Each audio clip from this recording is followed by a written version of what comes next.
शनैश्चरः शिरो रक्षेत् मुखम् भक्तार्तिनाशनः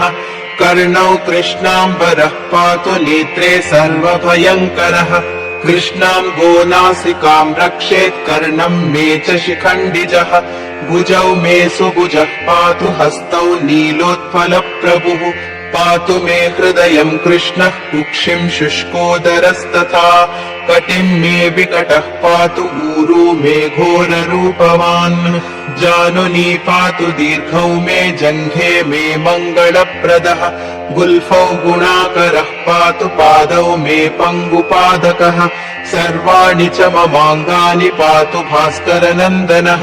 य इदम् कवचम् दिव्यम् सर्वपीडाहरम् नृणाम् पठति श्रद्धया युक्तः सर्वान् कामानवाप्नुयात्।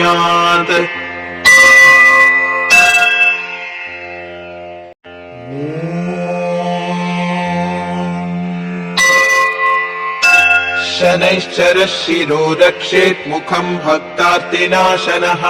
कर्णौ कृष्णाम्बरः पातु नेत्रे सर्वभयङ्करः कृष्णाम्बो नासिकाम् रक्षेत् कर्णम् मे च शिखण्डिजः भुजौ मे सुभुजः पातु हस्तौ नीलोत्पलप्रभुः पातु मे हृदयम् कृष्णः कुक्षिम् शुष्कोदरस्तथा कटिम् मे विकटः पातु ऊरू मे घोररूपवान् जानुनी पातु दीर्घौ मे जङ्घे मे मङ्गलप्रदः गुल्फौ गुणाकरः पातु पादौ मे पङ्गुपादकः सर्वाणि च ममाङ्गानि पातु भास्करनन्दनः य इदम् कवचम् दिव्यम् सर्वपीडाहरम् नृणाम् पठति श्रद्धया युक्तः सर्वान् कामानवाप्नुयात्।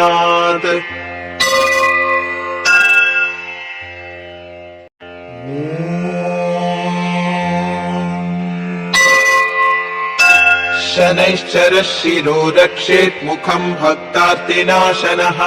कर्णौ कृष्णाम्बरः पातु नेत्रे सर्वभयङ्करः कृष्णाम्बो नासिकाम् रक्षेत् कर्णम् मे च शिखण्डिजः भुजौ मे सुभुजः पातु हस्तौ नीलोत्पलप्रभुः पातु मे हृदयम् कृष्णः कुक्षिम् शुष्कोदरस्तथा कटिम् मे विकटः पातु ऊरू मे घोररूपवान् जानुनी पातु दीर्घौ मे जङ्घे मे मङ्गलप्रदः गुल्फौ गुणाकरः पातु पादौ मे पङ्गुपादकः सर्वाणि च ममाङ्गानि पातु भास्करनन्दनः य इदम् कवचम् दिव्यम् सर्वपीडाहरम् नृणाम् पठति श्रद्धया युक्तः सर्वान् कामानवाप्नुयात्।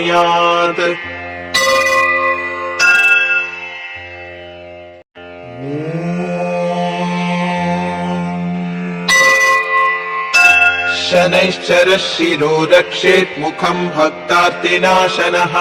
कर्णौ कृष्णाम्बरः पातु नेत्रे सर्वभयङ्करः कृष्णाम्बो नासिकाम् रक्षेत् कर्णम् मे च शिखण्डिजः भुजौ मे सुभुजः पातु हस्तौ नीलोत्पलप्रभुः पातु मे हृदयम् कृष्णः कुक्षिम् शुष्कोदरस्तथा कटिम् मे विकटः पातु ऊरू मे घोररूपवान् जानुनी पातु दीर्घौ मे जङ्घे मे मङ्गलप्रदः गुल्फौ गुणाकरः पातु पादौ मे पङ्गुपादकः सर्वाणि च ममाङ्गानि पातु भास्करनन्दनः य इदम् कवचम् दिव्यम् सर्वपीडाहरम् नृणाम् पठति श्रद्धया युक्तः सर्वान् कामानवाप्नुयात्।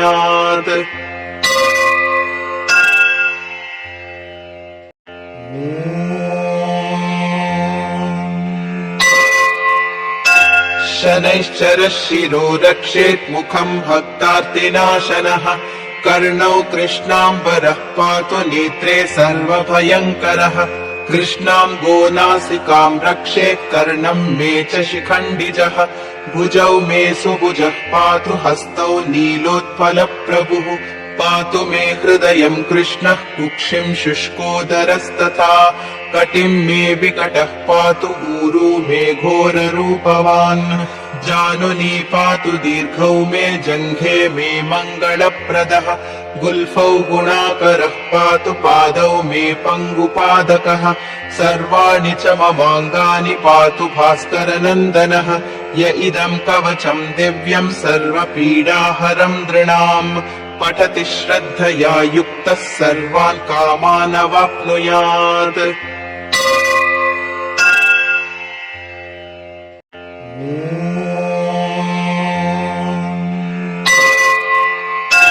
शनैश्चरः शिरो रक्षेत् मुखम् भक्तार्तिनाशनः कर्णौ कृष्णाम्बरः पातु नेत्रे सर्वभयङ्करः कृष्णाम् गोनासिकाम् रक्षेत् कर्णम् मे च शिखण्डिजः भुजौ मे सुभुजः पातु हस्तौ नीलोत्पलप्रभुः पातु मे हृदयम् कृष्णः कुक्षिम् शुष्कोदरस्तथा कटिम् मे विकटः पातु ऊरू मे घोररूपवान्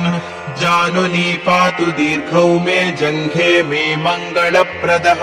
गुल्फौ गुणाकरः पातु पादौ मे पङ्गुपादकः सर्वाणि च ममाङ्गानि पातु भास्करनन्दनः य इदम् कवचम् दिव्यम् सर्वपीडाहरम् नृणाम् पठति श्रद्धया युक्तः सर्वान् कामानवाप्नुयात्।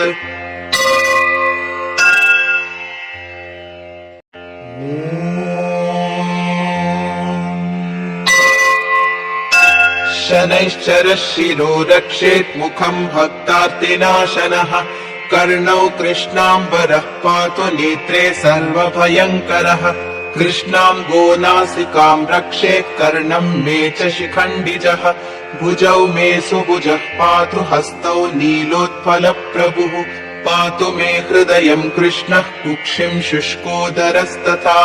कटिम् मे विकटः पातु ऊरू मे घोररूपवान् जानुनी पातु दीर्घौ मे जङ्घे मे मङ्गलप्रदः गुल्फौ गुणाकरः पातु पादौ मे पङ्गुपादकः सर्वाणि च ममाङ्गानि पातु भास्करनन्दनः य इदम् कवचम् दिव्यम् सर्वपीडाहरम् नृणाम्